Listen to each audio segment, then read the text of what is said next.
Отново.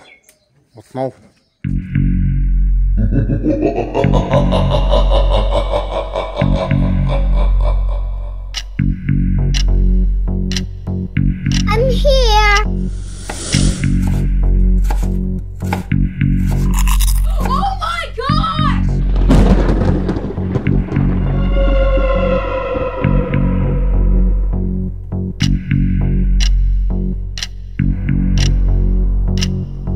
Добро утро, добър ден и добър вечер, който когато гледа. Добре дошли в моят канал. Днес какво ще правим?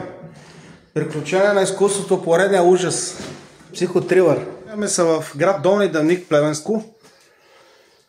Тук съм правил покрив преди 3-4-5 години, нещо такова. Правих покрив на дадения ми клиент. Правихме картончета горе по втория етаж, таванчета и така нататък. След 2-3 години, даже миналото и не му работих, след 2-3 години той ми се обади в днешния случай, преди 10 на дена и пожела да му изкърта този гредоред. Започваме да правят, както виждате, таваните и стените са освежени, шпакловани. Гледам, че са ги и боядисали. Но след като са започнали тук да махат первачета и така нататък, се е установил, че като хода, аз съм 140 кг и след като стъпа всичко танцува и играе. Ето тук това ще бъде бъдеща баня с туалетна. Виждате за какво стана въпрос. Всичко играе, само не е паднал. Та той ме попита дали ще имам възможността и желанието да дойда да изкърта тези гредореди, включително и тук, както ви показах. И на това място, на тази площ, иска да му се направи стомнобетонена плоча. Понеже аз съм си направил графика за 25-та и за половината 26-та година. И за жалост няма да мога да му свърша цялата работа от А до Я. Така че просто ще свършим хамалската история. Разваляне, къртене, пробиване и свърляне, почистване и извозване на строителните отпадъци. Тук е подхода към самата бивша маза. В момента е бункер. Всичко е опален абсурд. Его колегата много обича, като има пушек, дим и пепел, да си запаля на цигарка. Тук всичко е Бейрут. Ето по този начин изглежда мазата. Абсурдистан. 7528 час. В град Плевен ми викат реставратора. Ние са майтапим, ама да. 90% от случаите винаги, когато има такива приключения на изкуството, майсторите, инженерите, тарикатите, бизнесмените, милионерите, така и викам аз вече, защото те станаха големи бизнесмени, предприемачи, бягат от това нещо, искат все по-лесничко, банички, шпаковчици и така нататък. Ето те започнаха да къртат. Просто искам да ви заснема да видите какво става.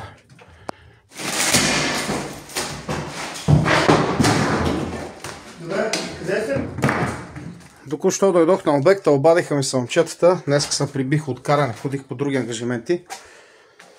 Часът е 4:20, в 9 и нещо почнаха. Сега ще видим какво са свършили. Ето вратичката от сутринта. Да видим какво са свършили. Опалянка.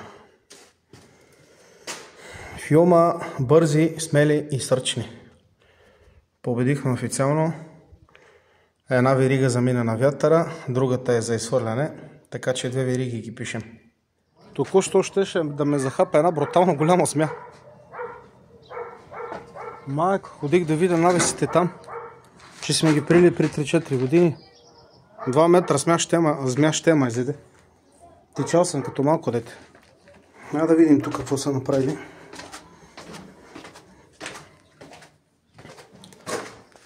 Ето бъдещата баня. Всичко е на небе. Добре. Изчистили са.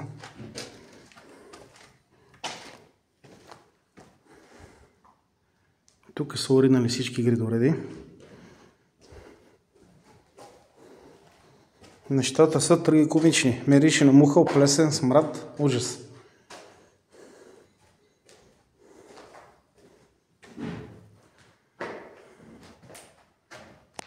За жалост няма да имам възможността да му направя плочата. То ще трябва тук да се направи плоча, тук отгоре иска да се направи плоча, въпреки че най-редно гредоред да се направи. Но все пак както иска клиента, така работим.